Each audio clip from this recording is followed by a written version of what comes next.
Siendo hoy día miércoles 16 de septiembre, vamos a continuar con lo que comenzamos hace una semana atrás, que es el estudio, espero expositivo y bien profundo, del libro histórico de Ruth. En inglés, en español escribimos Ruth con T, pero en inglés se escribe con TH al final, pero en español es solamente con T, como el root de nuestro carnet de identidad. Así que, tal como les anuncié el día domingo, si mal no recuerdo, el día domingo les expresé a ustedes el deseo y la necesidad también de poder enmarcar la historia de Ruth, de Noemí y de Booz, esta historia de redención, de poder enmarcarla dentro de dos historias más grandes o más extensas. La primera es la historia de la redención, que es la historia de toda la escritura, y cómo dentro de esta gran historia de la redención, la historia de la esperanza, es que el libro de Ruth toma más sentido como el eslabón, como la pieza de este gran rompecabezas que significa la redención. Y como en esta historia y en ese contexto, el libro de Ruth brilla aún más de lo que hace por sí solo en el libro. Y también, aunque puede ser un poco más negativa la historia, pero tal como lo introduce el autor del libro de Ruth, que contextualiza lo que sucede con Ruth, con Noemí y con Booz, lo contextualiza dentro de otra etapa o de otra parte de la historia del pueblo de Dios, de Israel, de las tribus, de Judá, etcétera, que es el tiempo de los jueces. ¿Ya? Así que queremos abarcar la historia de la redención, después la historia un poco más limitada de los jueces en términos generales, ¿ya? Para posteriormente entrar de lleno a la historia del libro de Ruth. Y les quiero compartir acá la escritura que ya les mandé en sus apuntes. Voy a compartir aquí la Biblia para que podamos ver juntos.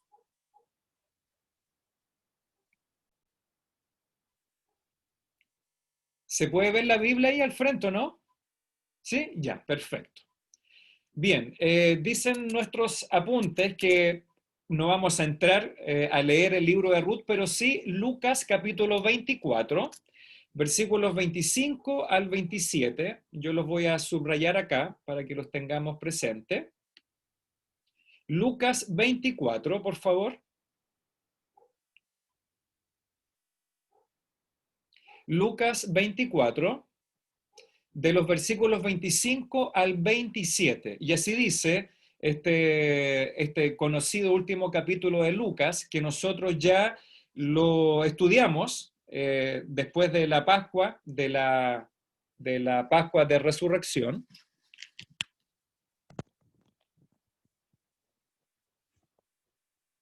Y estudiamos nosotros lo que sucedió ese día o esa noche, ese atardecer, entre el Señor Jesucristo y esos dos discípulos que caminaban a Emaús. Así que yo creo que la mayoría ya ha escuchado y ha entendido esta historia. Y en un momento, Él les dice a estos dos discípulos a Emaús, entonces Él les dijo, Lucas 24, 25, Jesucristo les dijo a estos dos discípulos, oh insensatos y tardos de corazón para creer todo lo que los profetas han dicho. ¿No era necesario que el Cristo padeciera estas cosas y que entrara en su gloria? Y comenzando desde Moisés, es decir, desde el Pentateuco o la Torá, comenzando desde Moisés y siguiendo por todos los libros de los profetas, les declaraba Cristo en todas las escrituras, es decir, en todos los libros del Antiguo Testamento, lo que de él estos libros decían. Vamos a saltar ahora a los versículos 44 al 48. Lucas 24, versículos 44 al 48. Ahí lo marqué con rosado. Dice así nuevamente el historiador Lucas. Y les dijo, el Señor ahora les habla a los discípulos que están reunidos en esa noche. Estas son las palabras que os hablé, y estando aún con vosotros. ¿Cuáles son las palabras? Que era necesario que se cumpliese todo lo que está escrito de mí. ¿Dónde? En los tres cuerpos del Antiguo Testamento o de la Biblia judía, que es también nuestro Antiguo Testamento. Todo lo que está escrito de mí en la ley de Moisés, la Torá, en los profetas y en los salmos. Entonces, dice el Señor, les abrió el entendimiento. ¿Para qué? Para que los discípulos comprendiesen las escrituras. Y les dijo, así está escrito, y así fue necesario que el Cristo padeciese y resucitase de los muertos al tercer día, y que se predicase en su nombre el arrepentimiento y el perdón de pecados en todas las naciones, comenzando desde Jerusalén. Y vosotros, les dijo Cristo a los discípulos reunidos esa noche, ustedes son testigos de estas cosas. Yo creo que no necesita mayor explicación porque ya les prediqué varias semanas, no sé si en mayo, junio, de este texto. Y el otro versículo que tenemos, que es muy breve, en Juan, capítulo 5, versículo 39, el Señor Jesucristo confrontando a sus opositores o antagonistas, fariseos, saduceos, escribas, les dice, escudriñad las escrituras, escudriñen, investiguen todo el cuerpo del Antiguo Testamento, porque a vosotros les dice, os parece que en ellas tenéis vida eterna, y ellas, es decir, las escrituras, las palabras que están ahí, ellas son las que dan testimonio de mí. Les dijo Cristo, los confrontó a estos expertos de la ley, los doctores de la ley. ¿Y qué dice el verso 40? No queréis venir a mí para que tengáis vida. Entonces el Señor, tal como lo vimos nosotros, en estos mensajes que transmití hace un par de meses atrás, y como también lo hemos visto en nuestras clases, lo vimos en nuestro curso el semestre pasado, y lo vimos también, del año pasado y del semestre pasado. Así que estos versículos, estos textos que yo les puse en nuestros apuntes, que usted ya lo tiene en su celular, son para introducir o contextualizar, como lo titulé, la gran historia de la Biblia. Porque dentro de esta gran historia de la Biblia es donde se asoma esta joya de la literatura hebrea antigua, que es el libro de Ruth. Y me gustaría que mañana, cuando ustedes pudiesen compartir este estudio o este devocional con su familia, con los suyos, incluso con los más pequeños, aquí veo a Cristian, con Daniela, que podrían preguntarle a sus niños el día de mañana, o Jimena, ¿verdad?, con sus pequeñitas, si es que van a estar juntas mañana, eh, que en base a esta premisa o a esta verdad, ¿ya?, que lo escribí así en nuestros apuntes, si creemos que la Biblia es un solo libro, y de hecho así lo creemos y lo deberíamos creer, si creemos que la Biblia es un solo libro, una sola narrativa, que es una sola historia, la Biblia, formada por 66 capítulos, ¿ya? Esta es la premisa también que comparten el discipulado que varios de ustedes han hecho, ¿verdad? La historia de la esperanza. Yo creo que varios de ustedes lo conocen. Yo sé que mi hermana Norma en algún momento lo ha tenido, mi hermana Raquel lo ha enseñado varias veces, Cristian y Daniela están estudiando, y en las primeras páginas aparece esta historia de la esperanza, y incluso dice el autor ahí que hay tantos personajes, tantos cientos de personajes, tantas miles de historias, 66 libros, y como yo le he dicho, 1500 años en ser redactada, desde el libro más antiguo hasta el último, que es Apocalipsis, y toda esta variedad que tiene de personajes, de historias, de narrativas, de lenguaje, de contextos culturales, no es un libro, no es un compendio de 66 libros como generalmente el mundo evangélico lo entiende. Yo creo que por falta justamente de enseñanza bíblica. La Biblia es un libro formado por 66 capítulos, si podríamos decirlo así, de una manera más ilustrativa. Es una sola historia, una sola narrativa. Ahora, los teólogos le llaman hoy en día con una metanarrativa o una gran narrativa, que podríamos decir, al igual que una novela o un libro histórico, tiene 66 capítulos. Y partiendo de esta verdad, esta es la pregunta o algunas preguntas que yo les puse en sus apuntes para que ustedes mañana respondan y reflexionen también. Bueno, si esto es así, ¿cuál sería la historia principal de la Biblia?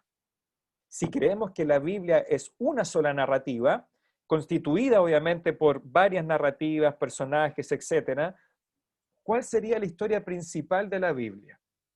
Yo sé, no voy a abrir los micrófonos, pero si los abriera, yo sé que varios de ustedes me responderían en una frase cuál es la historia principal de la Biblia, que es lo que estamos estudiando este semestre también. Así que no voy a extenderme para no terminar más tarde, ¿ya? Segunda pregunta, ¿cómo explicarías esta historia en pocas palabras?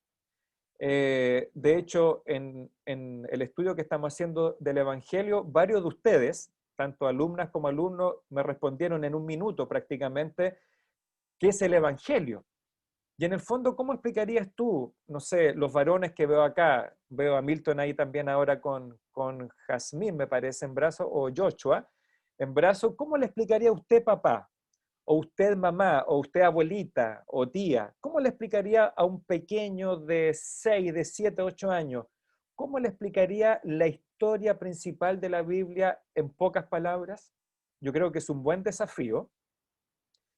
Tercera pregunta, ¿quién es el protagonista principal de esta gran historia que nos narra la Biblia? Y aquí yo pongo entre paréntesis para ustedes mañana, que todos participen ojalá de estas respuestas y las posibles reflexiones que surjan. Primer título o subtítulo, la gran historia de la redención. La Biblia, como yo lo he explicado muchas veces desde el púlpito, no es un conjunto de historias diversas y desordenadas o desconectadas entre sí. Y esta afirmación puede mover un poco a la confusión, porque efectivamente la Biblia es un conjunto de historias diversas, pero no desordenadas y no desconectadas entre sí, ¿ya? Así que efectivamente no quiero negar lo que realmente es la escritura, es decir, la escritura es un conjunto de historias, de narrativas, en diferentes expresiones literarias, personajes, antagonistas, escenas de fondo, etcétera. Pero lo que queremos negar es que están desconectadas entre sí. Queremos negar que están desordenadas. Lo que queremos afirmar es que toda esta diversidad de historias, de protagonistas, de narrativas, están conectadas entre sí, apuntan o señalizan a una gran historia y a un gran protagonista en las escrituras. Vuelvo a insistir, las escrituras no son un listado de personajes. De hecho, he tenido ganas de comprarme un libro que he visto ahí en Vida Libros, pero nunca lo he podido encontrar muy barato. Ya me acostumbré a comprar los libros bien baratos en las ofertas de Vida Libro, y que es un libro que dice como título Todos los personajes de la Biblia en pocas palabras, ¿ya? Y quiero comprarlo algún día, pero no lo he encontrado. Así que las escrituras no son un listado de personajes, no es un listado de protagonistas, ni tampoco una galería de héroes, como se recuerdan que lo vimos el año pasado. Ahora, vuelvo a insistir, hay un listado de personajes, hay un listado de protagonistas y de grandes héroes, como lo podemos ver en Hebreos capítulo 11. Pero estamos apuntando más allá que eso. La Biblia, en cambio, es una narrativa perfecta, que comunica un mensaje que es coherente y consistente. Por eso el consejo que yo les di a la mayoría de ustedes a principio de año es que pudiésemos tomar el desafío de leer la Biblia completa en un año de manera progresiva, es decir, desde Génesis a Apocalipsis. Porque cuando uno lee la Biblia de esa manera, sin estudiar los versículos, sin detenerse, sino leerla de manera lineal, tal como Dios la reveló a su pueblo, vamos a darnos cuenta que efectivamente la Biblia es una narrativa perfecta con un mensaje que es coherente, que encaja, que es consistente. Yo ahora voy en Daniel, ¿ya? Voy adelantado 2 días, porque hay días que a veces no alcanzo a leer, así que voy con tarea adelantada para cuando me atraso.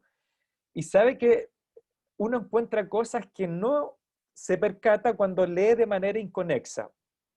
No sé si usted sabía que Ezequiel habla de Daniel, el profeta Ezequiel habla de Daniel. cuando habla de que Ezequiel, el profeta que está en el exilio en Babilonia, él dice en algún momento, ni aunque estuviesen Noé, no recuerdo el otro justo que menciona, pero son tres, Noé, Daniel, y yo no sabía que Ezequiel citaba a Daniel, el gran Daniel. Eso para mí fue un gran descubrimiento, que fueron contemporáneos, o por lo menos, eh, si no estaba Daniel, era hace muy poquito, ¿ya?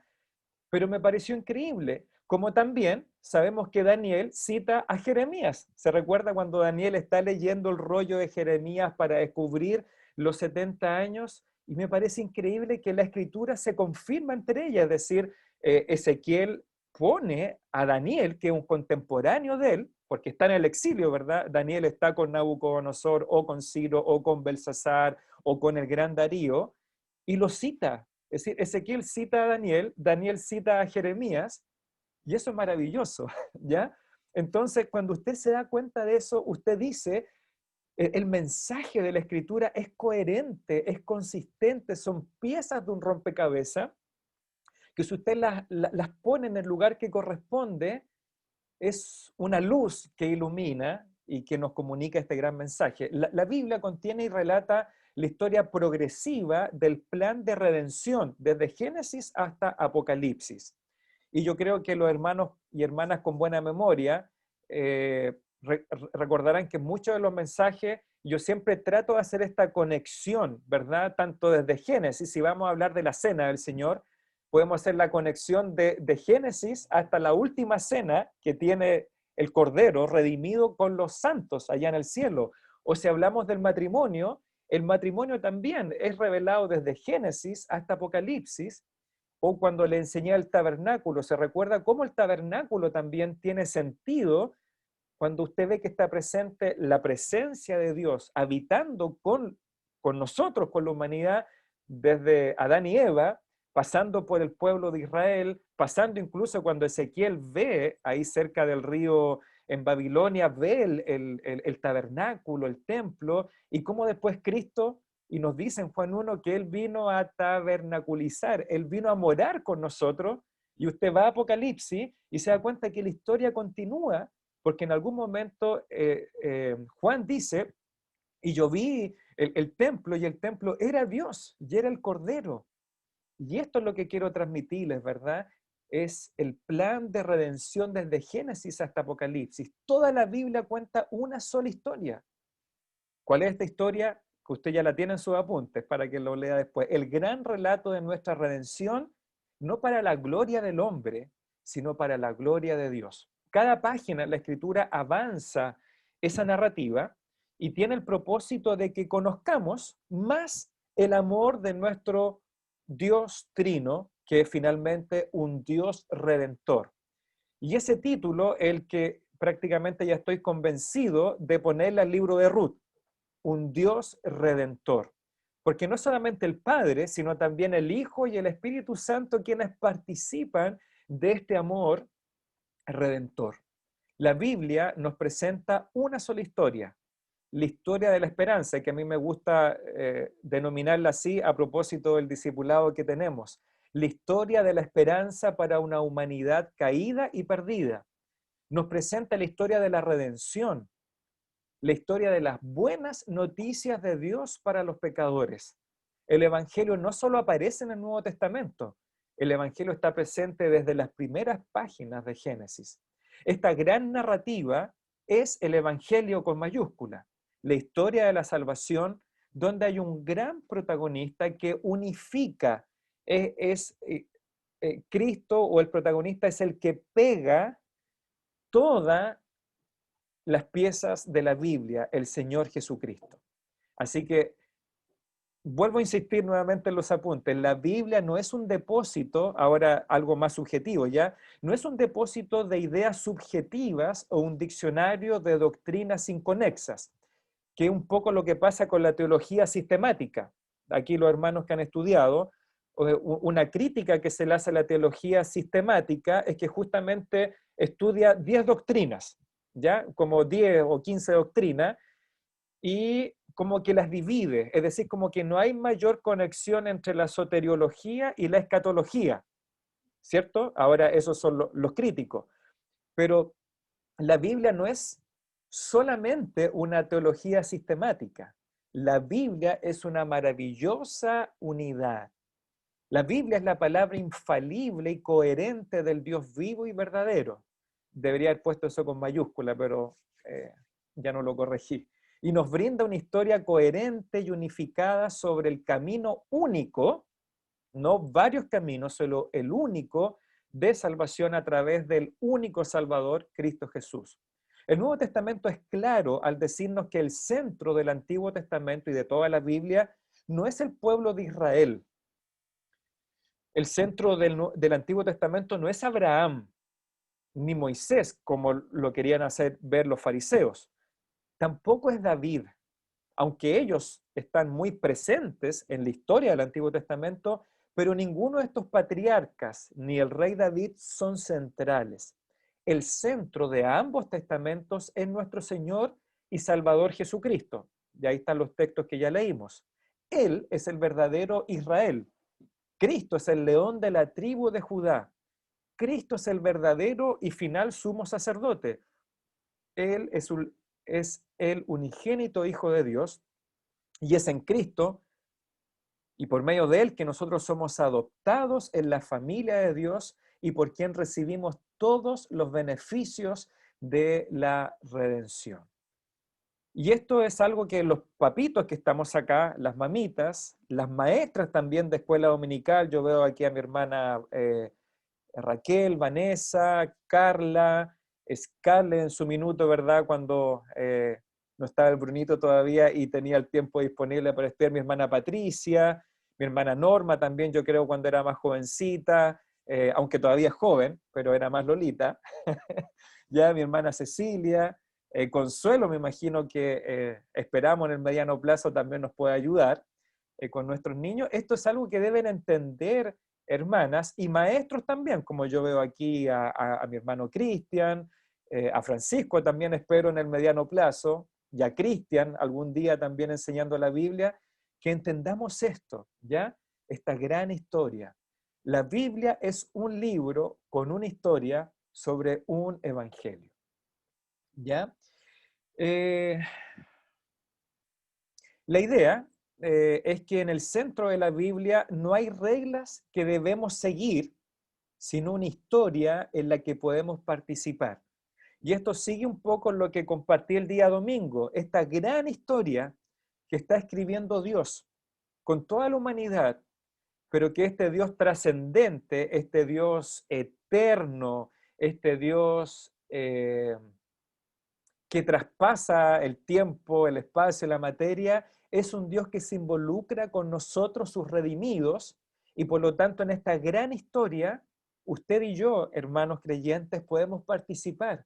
Por eso la amonestación del día, o la exhortación del día domingo era, permitamos que Dios escriba nuestra historia. De hecho, para entender los mandatos, las leyes, los mandamientos de Dios, debemos entender la narrativa en la cual se encuentran. Y esta es una gran crítica que a veces tenemos los evangélicos, ¿verdad? Cuando no entendemos esto, que muchas veces la gente no creyente o los pseudo creyentes, es decir, los que se acercaron a una iglesia, hicieron una profesión de fe, pero nunca fueron convertidos, ¿qué es lo que dicen? Ah, la iglesia son puras prohibiciones. ¿Lo ha escuchado usted? Oh, lo único que hace la iglesia es prohibir, que no podemos fumar, no podemos tomar, no podemos bailar, no podemos hacer esto, este otro, ¿cierto? Porque hemos fallado en transmitir el mensaje de la Biblia. Entonces la Biblia es más que reglas que hay o, no, o que no hay que seguir. Esta historia se trata de Dios, no de nosotros. Se trata de Dios y cómo Él, Dios, está salvando a pecadores y restaurando toda la creación, como ya lo hemos visto también en muchos otros momentos. Y ahora, si alguno de los que están aquí escuchando, tanto por Zoom o por Facebook, y si usted, hermano o hermana, todavía cree que la Biblia y el cristianismo trata de prohibiciones o de reglas, es porque no entendió el mensaje de la Escritura, ni de la salvación, ni del Evangelio, ¿ya? Así que si tiene dudas de eso, bueno, tiene que seguir escuchando este estudio y volver a leer la Biblia otra vez, ¿ya? Muchos se refieren a esta historia, y aquí los autores o los teólogos la llaman la gran narrativa redentora de Dios, la historia mayor, la historia de la esperanza, el mensaje del Evangelio, etc.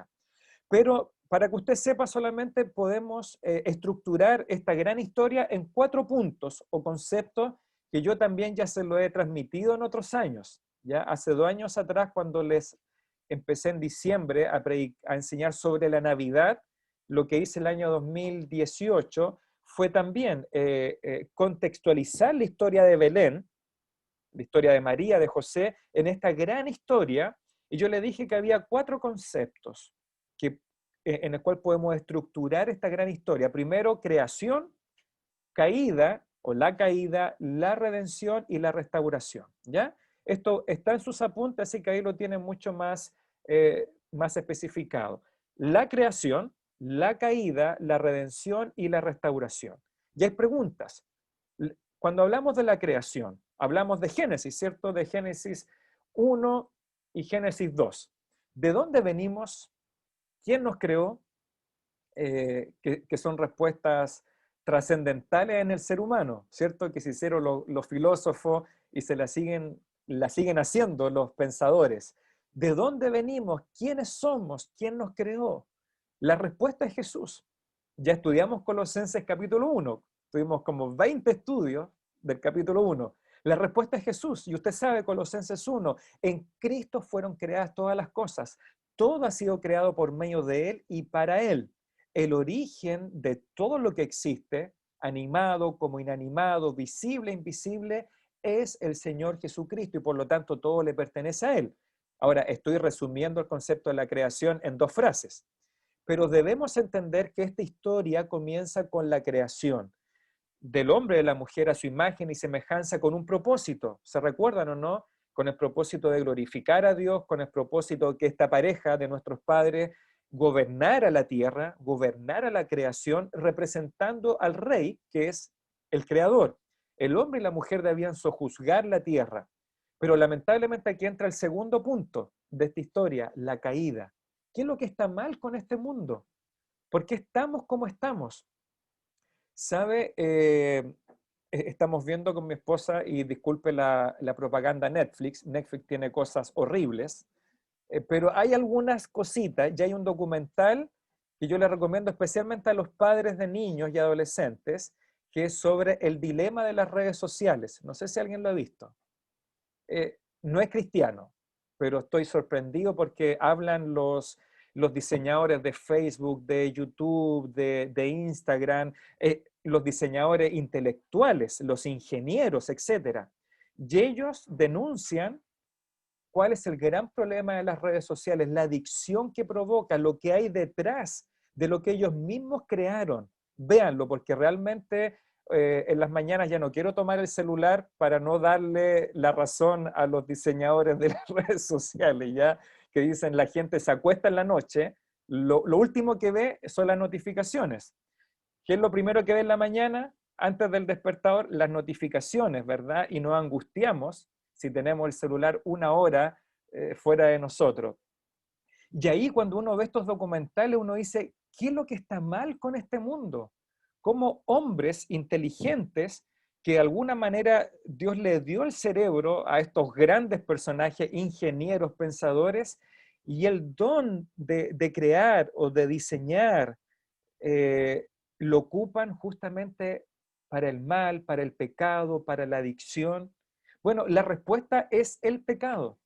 El pecado es el resultado de desobedecer a Dios y querer reemplazarle a Él, al Creador, en lugar de seguir al Creador. Y eso usted lo encuentra en Génesis capítulo 3.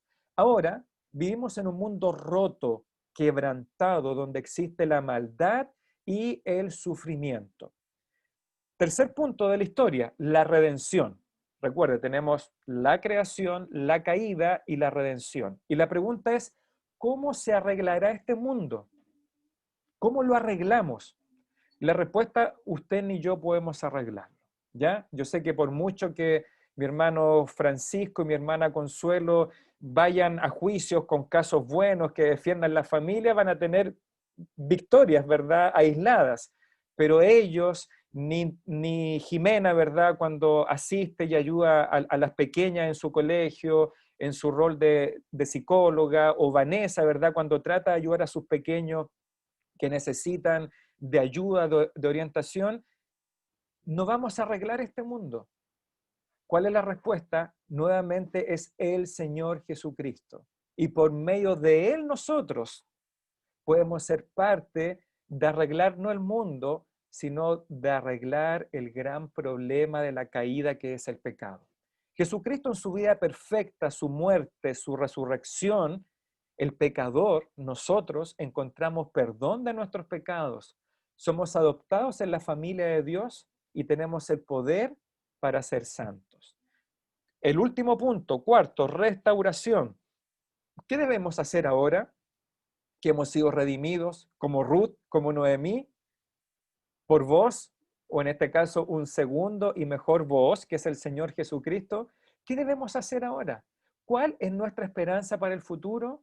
La respuesta, hermanos y hermanas, es descansar en la obra completa de la cruz con una nueva libertad en el Evangelio. Trabajar duro, porque hay muchos que creen que creyeron en Cristo y listo. No, hay que seguir trabajando duro. Aquí los padres que tenemos presentes, los abuelitos, los niños, los jóvenes, señoritas, tenemos que trabajar duro para cumplir la misión de Dios, hacer discípulos del Señor Jesucristo, que fue lo último que vimos en Colosenses, el ministerio de Pablo. Yo me esfuerzo, yo sufro para que la restauración pueda, pueda llegar a quienes nos rodean.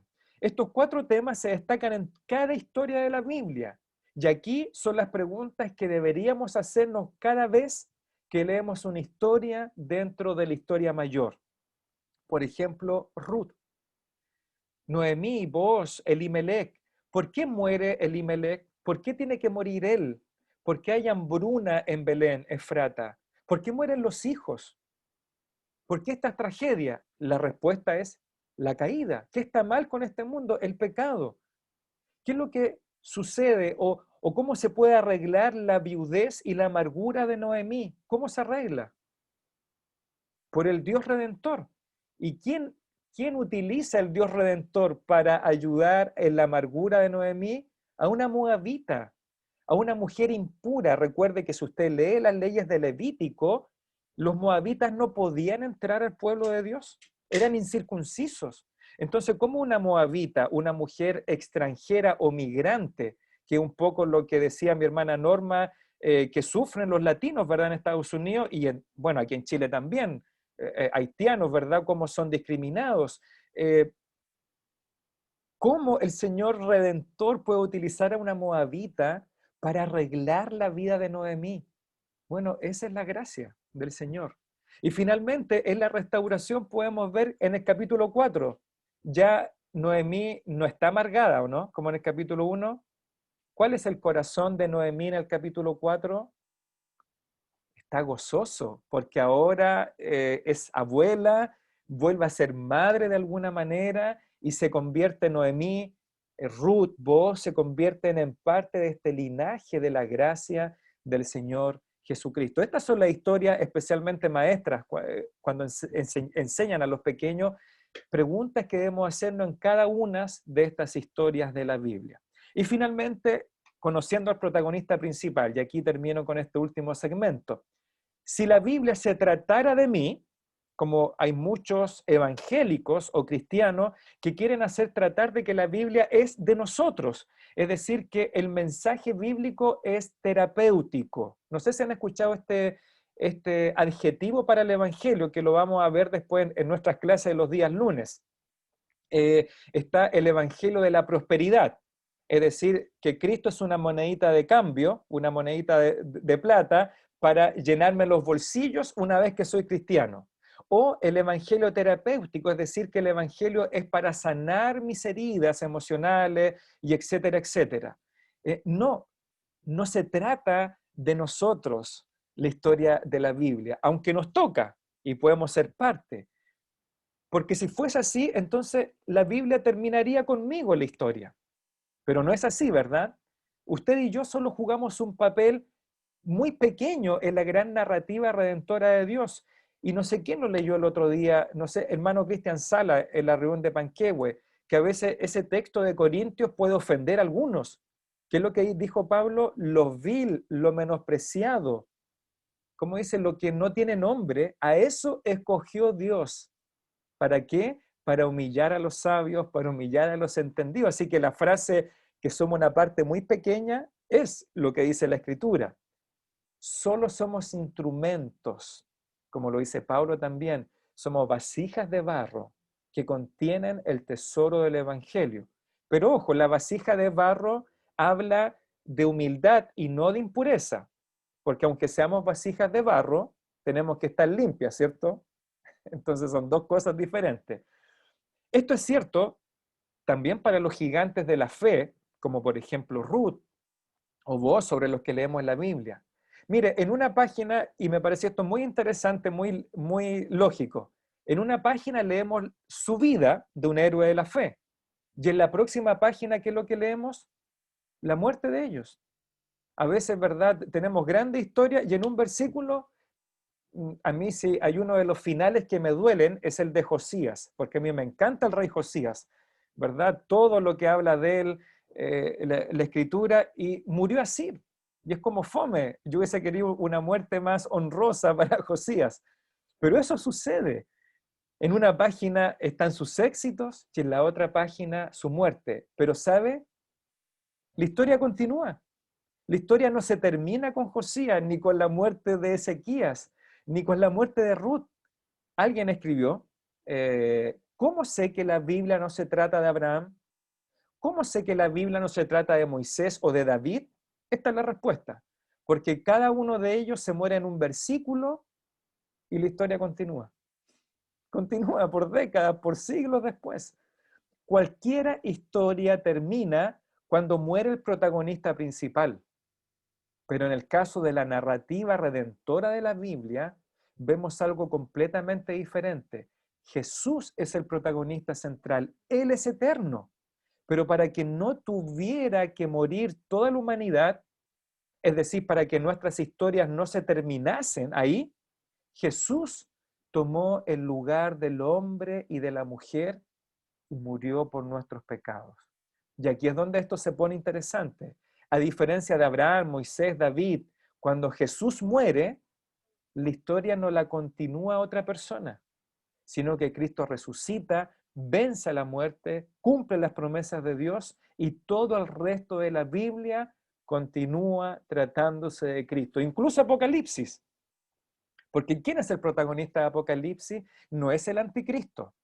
No son los 144.000 escogidos, es el Cordero inmolado, que es el Señor de señores y el Rey de reyes.